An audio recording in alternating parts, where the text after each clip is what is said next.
When you think of pirates, you think of swashbuckling rogues in faraway places, like the South China Seas, the African coast, and the Caribbean. But there is one island that has more pirate tales than any other. Ireland. Its coastline is steeped in history. From the legendary pirates of the north to the kidnappers and plunderers of the rugged south coast. Smugglers and murderers on the east to the pirate queen in the west. In this episode, we're going to look at a stretch of coast just south of Dublin City. And investigate reports of pirates being hung just off Dalkey Island. The area is renowned for its maritime history, with its small harbours and many sea defences. It is home to the rich and famous. You might see an ageing rock star or a Hollywood actor.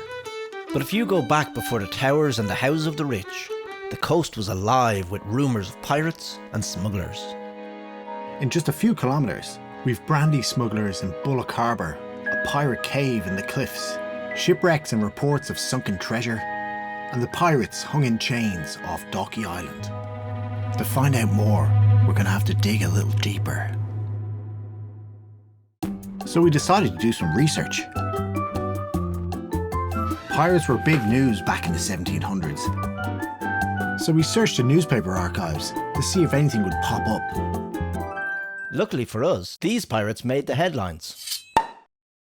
The bodies of McKinley and Gidley were carried by sea to the Rock of Muglin near Dalkey Island, where a gibbet was erected, and they were hung up in complete irons. Their rotting bodies warding off any others considering acts of piracy. But what had led to them suffering such a fate?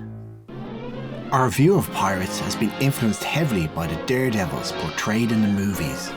And there's one pirate story that's been told more than any other. A classic tale of a ship's cook, mutineers, and buried treasure. It's so popular, it's been made into a musical, a cartoon series, and over 20 feature films. Treasure Island. The story of these real pirates hung off Dalkey has all those elements and more. And some believe that it influenced Robert Louis Stevenson when he was writing Treasure Island. It all began with a mutiny on a ship called the Earl of Sandwich. Mutiny on the Sandwich. The year 1765. A ghost ship is spotted off the south coast of Ireland. The crew, the passengers, all missing. What had happened? Captain Cochrane and his crew were returning from the Canaries with a vast fortune in silver and gold. Travelling on board was Captain Glass. The ship was carrying his life's treasure, and something even more precious. His wife and daughter. But little did they know, there were murderers amongst their crew who were plotting to steal the treasure. And soon, the lives of the Glass family would be shattered. George Gidley, like Long John Silver, was the ship's cook. He didn't have a wooden leg, but he had a wooden spoon. Along with McKinley, St. Quentin, and Zeckerman. We'll murder them all and sink the ship. No one will ever know.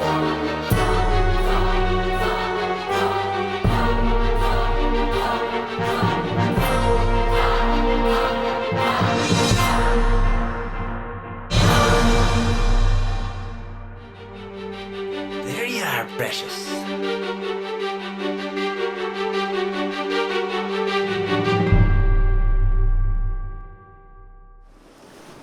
When the sun rose the following morning, 6 people on board had been murdered. The pirates, being superstitious, thought it was bad luck to murder women on board a ship, so they cast them into the cold, dark sea. There were 2 cabin boys still alive, for now, and the 4 murderous pirates turned the Sandwich north and headed towards the Irish coast. They filled the longboat with the treasure and set about scuttling the ship.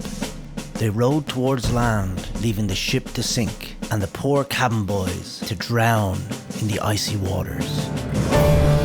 With no evidence or witnesses to link them to this ghastly crime. They passed by Hook Head, but wanting to avoid the authorities in Duncannon Fort, they slipped onto a beach. Oh, They landed on this quiet stretch of sand and began to haul vast quantities of Spanish silver dollars. Over 200 bags, worth tens of millions in today's money. Panicked and exhausted, they buried the majority of the treasure on this beach.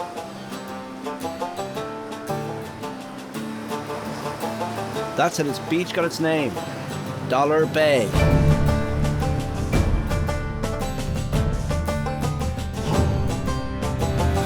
They continued up the estuary and managed to slip past Duncannon Fort. Heading up the River Barrow, where they ditched the boat, they reached the town of Ross and spent the night in a tavern. They definitely drew attention to themselves by drinking and spending wildly, before buying pistols and hiring horses and guides to take them to Dublin.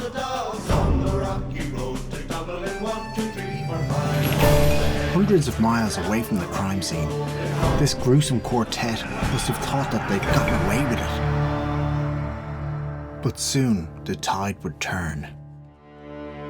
The ship appeared floundered off the Waterford coast and was reported by Captain Honeywell. She had no boat on board, nor could a living creature be seen. Debris from the ship began to wash up on shore, which included Madeira wine and women's apparel. One item discovered was a piece of embroidery done by Catherine Glass on her 11th birthday, which was the day before she was murdered. It would prove to be an important piece of evidence. It didn't take long for the authorities to put all the clues together, and they followed the trail to the Black Bull Inn in Dublin. And the loathsome four were captured and tried for their heinous crimes. Their trial was short, and they were sent to the gallows near Stephen's Green, where huge crowds gathered and bayed for their blood. The bodies of the pirates were hung along the quays.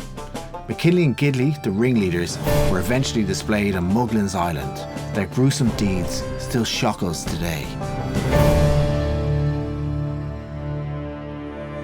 It is said that the bones are still here on the island.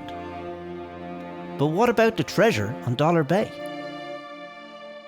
Well, after they were captured, some of the pirates confessed and gave up its location. British soldiers from Duncannon Fort retrieved over 200 bags of Spanish dollars that were sent to the treasury in Dublin. But now and again, locals walking the beach have come across little jewels and trinkets.